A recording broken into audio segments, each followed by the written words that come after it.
You never forget the sound of your own life breaking. It's not a crash, not really. It's more of a groan, a deep, structural scream of wood and metal giving up the ghost. And that sound woke me up at 6 a.m. on a Tuesday in October, shaking the coffee cup right off my nightstand and sending a jolt of pure adrenaline through my chest that felt like a heart attack. I scrambled out of my sleeping bag. I was sleeping in the finished back room while I worked on the main hall, and stumbled out onto the porch in my boxers and boots, expecting an earthquake or maybe a massive tree coming down in a windstorm. But what I saw was worse, infinitely worse, because nature is random, but this was calculated. There was a yellow excavator, looking like a prehistoric beast in the morning mist, its claw already embedded in the front eave of my roof, tearing away the hand-carved cedar fascia I had spent 3 weeks restoring just last month. And standing there, watching it all happen with a clipboard in her hand and a look of absolute, serene satisfaction on her face, was Patricia Vance, the president of the Pines at Blackwood Homeowners Association. I didn't move to the Pacific Northwest to fight wars. I moved here to disappear a little bit, to get away from the grind of Seattle, the traffic, the noise, the endless hustle that grinds your soul down to a fine powder. And I found this place by accident, a 2-acre parcel of land that sat like an island in a sea of green, bordering the national forest on 2 sides and a new, flashy development called the Pines on the other. My property wasn't part of the Pines. That was the first thing I checked, the second thing I checked, and the third thing I checked before I signed the deed. It was an old surveyor's station built in 1924, a sturdy, stubborn structure made of river stone and heavy timber that had stood against a century of storms without flinching.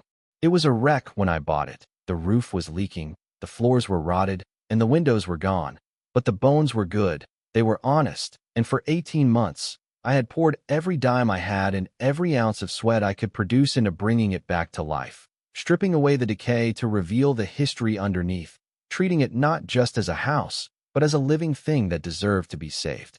I loved the silence out here, the way the mist clung to the Douglas firs in the morning, the way the air smelled like rain and pine needles, and for a long time, it was perfect until the development next door started filling up with people who brought the city with them.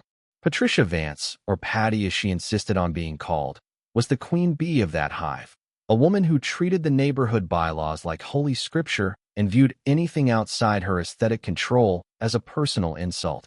And she had hated my place from the moment she realized she couldn't tell me what color to paint my front door. It started small, the way these things always do, with a friendly visit where she stood on the other side of my fence that marked the legal boundary line, and told me that my rustic aesthetic was driving down property values in the Pines because potential buyers could see my unruly native landscaping from the road.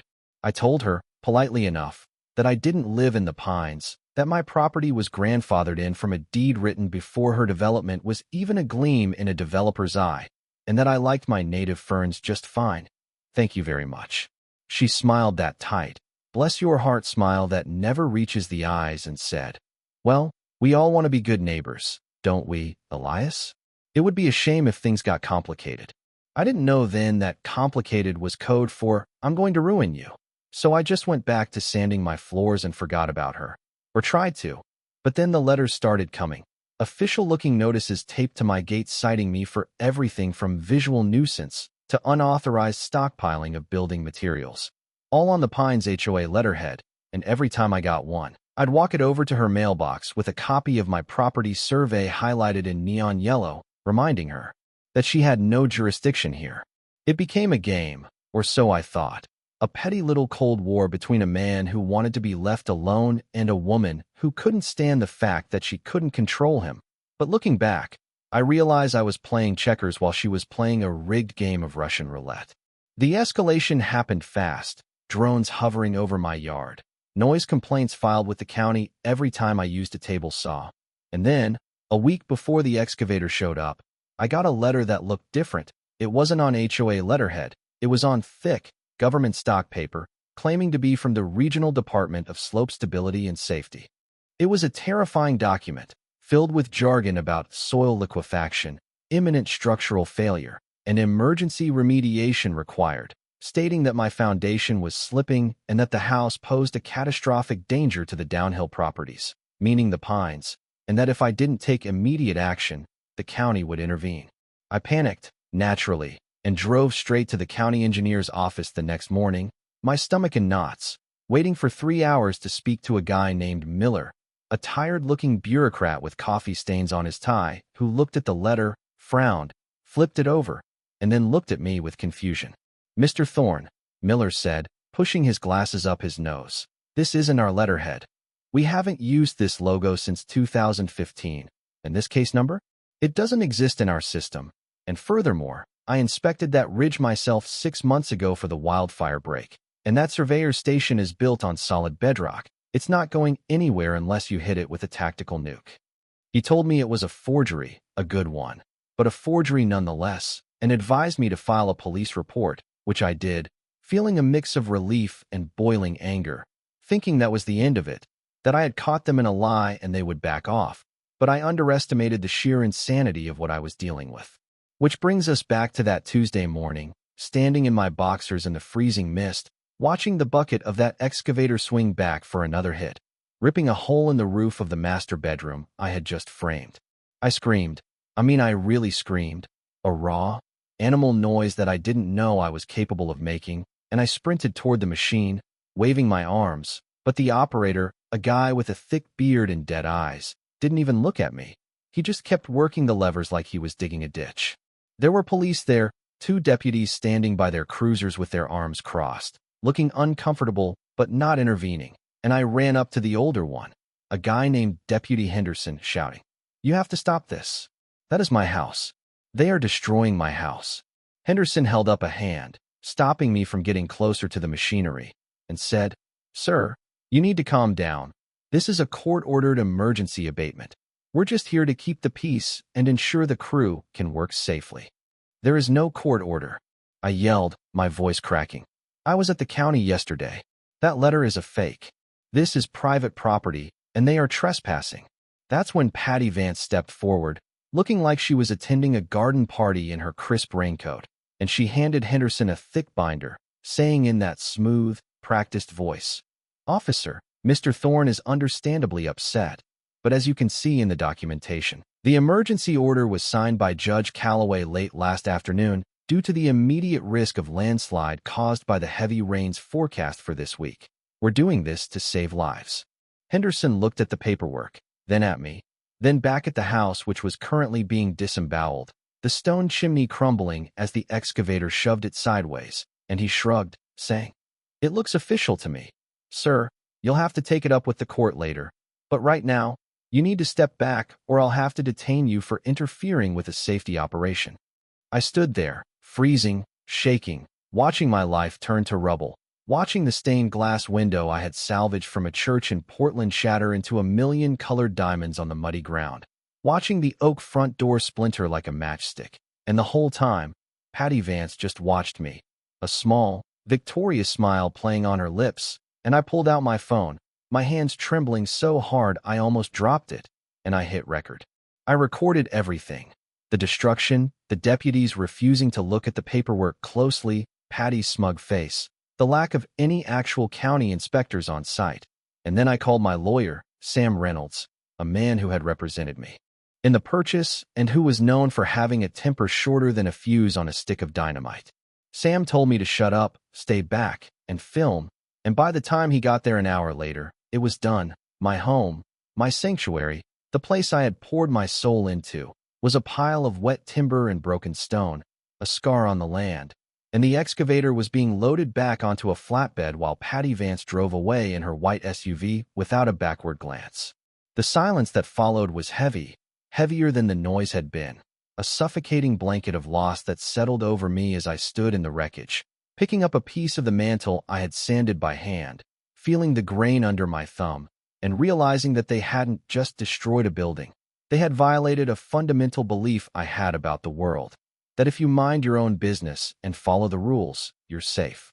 That night, sleeping in my truck parked at the edge of the property because I had nowhere else to go, the shock began to wear off, and something cold and hard took its place, a rage that wasn't fiery or explosive but steady, like the slow grind of a glacier. I met with Sam the next morning, and he looked like he wanted to punch a hole in the wall, slamming his hand on the desk as he reviewed the video footage. "Elias," he said, his voice low and dangerous, "this isn't just a civil suit. This is a felony, maybe 5 or 6 felonies wrapped in a bow. I've already checked with the court clerk. There is no order from Judge Calloway. There's no emergency filing. The docket is empty." "So they faked a judge's signature?" I asked, unable to process the audacity of it. "They faked everything," Sam said, pulling up a file on his computer. "And we are going to bury them." We started digging, and what we found was a rabbit hole of corruption so deep it was almost impressive. It turned out that the demolition company wasn't a random contractor. It was owned by Patty Vance's brother-in-law, a guy named Rick who had a history of cutting corners and settling lawsuits quietly. We found emails, thousands of them, because these people were arrogant enough to use the HOA's official server to plan a conspiracy, thinking they were untouchable behind their gates and their security guards. One email from Patty to the rest of the board read, "The Thorne property is the only thing standing in the way of the new clubhouse annex view. If we can claim safety hazard, we can level it, bill the estate for the cost, and then offer to buy the distressed land for pennies on the dollar once he's bankrupt." Another email detailed how they had used Photoshop to create the fake county letterhead, laughing about how nobody checks the font styles anyway. And the most damning piece of evidence came from a whistleblower, a terrified junior accountant for the HOA, who reached out to us after seeing the news report I managed to get aired on the local station. She sent us the financial records showing a $60,000 payment to Rick's demolition company labeled Emergency Landscape Mitigation, paid out of the HOA's reserve fund without a vote, which was a direct violation of their own bylaws, and, more importantly, state law regarding the use of community funds. But the real smoking gun, the thing that turned this from a property dispute into a criminal conspiracy, was the court order itself. We hired a forensic document examiner who not only confirmed the judge's signature was a cut-and-paste job from a previous, unrelated parking ticket case, but he also found a fingerprint on the original adhesive of the binder page that matched Patty Vance perfectly. We didn't sue immediately. We waited. We let them sweat. We let them think they had gotten away with it while we built a case so watertight it could have floated a battleship. I spent those weeks living in a rental apartment in town, feeling like a ghost, driving past my empty lot every day, seeing the weeds starting to grow over the rubble, and every time I felt like giving up, like taking a settlement, and moving to Arizona, I remembered Patty's smile. The lawsuit dropped on a Monday, hitting the HOA, Patty personally, her brother-in-law, and the 2 other board members who had signed off on the funds, asking for damages that made the local news anchor's eyes bug out. We weren't just asking for the value of the house. We were asking for punitive damages, emotional distress, historical loss, and legal fees, totaling nearly $4 million. But the civil suit was just the appetizer. 2 days later, the district attorney, who had been looped in by Sam and was looking for a high-profile case to boost his re-election campaign, announced criminal charges: fraud, forgery, destruction of private property, grand larceny, and conspiracy. The arrest was beautiful, cinematic in a way that life rarely is. I was there, standing on the sidewalk outside the HOA clubhouse where they were holding their monthly meeting, cameras rolling as the police, different deputies this time, stern-faced and unamused, marched Patty Vance out in handcuffs. She wasn't smiling anymore. She looked small, pale, and terrified, shouting about how this was a mistake, how she was a pillar of the community, how she knew the mayor, but the cuffs clicked just the same, and as they put her in the back of the cruiser, our eyes met for a second. I didn't smile. I didn't wave. I just stood there, looking at her with the same blank expression she had given me when my roof caved in, letting her see that I was still standing, that she hadn't erased me. The trial was a bloodbath. Patty's defense was that she had been misled by consultants, that she truly believed there was a safety risk, but Sam tore her apart on the stand, projecting those emails onto a 10-foot screen for the jury to read, reading aloud the part where she called me the peasant on the hill, and joked about using my salvaged timber for a bonfire. The jury was out for less than 4 hours. They came back with a verdict that hit the courtroom like a thunderclap. Guilty on all counts for Patty and her brother-in-law. The civil judgment came down a week later, awarding me $3.8 million, enough to rebuild my house 5 times over. But more importantly, it bankrupted the HOA's insurance policy and forced a special assessment on every member of the Pines to cover the difference. You'd think the neighbors would hate me for that, for costing them thousands of dollars each, and some did, sure, but a surprising number of them came to me quietly, shaking my hand in the grocery store, thanking me for taking down a tyrant who had been bullying them for years over minor infractions, telling me that the neighborhood felt lighter, freer, now that the Vance regime was over. Patty got 7 years in state prison, a sentence that shocked everyone, including me. But the judge said he wanted to send a message that a gated community is not a sovereign nation where you can play God with other people's lives. As for me, I didn't move. I thought about taking the money and finding a beach somewhere. But that would have felt like running away, and I was done running. I cleared the rubble, every last stone, and I started over. I hired the best architects in the state, guys who specialized in modern fortifications, and we designed a new house, not a replica of the old one, because you can't bring back the dead, but a successor. It's built of steel and concrete, clad in the same local stone, fireproof, earthquake-proof, and designed to look like it grew out of the mountain itself, with floor-to-ceiling reinforced glass looking down over the Pines.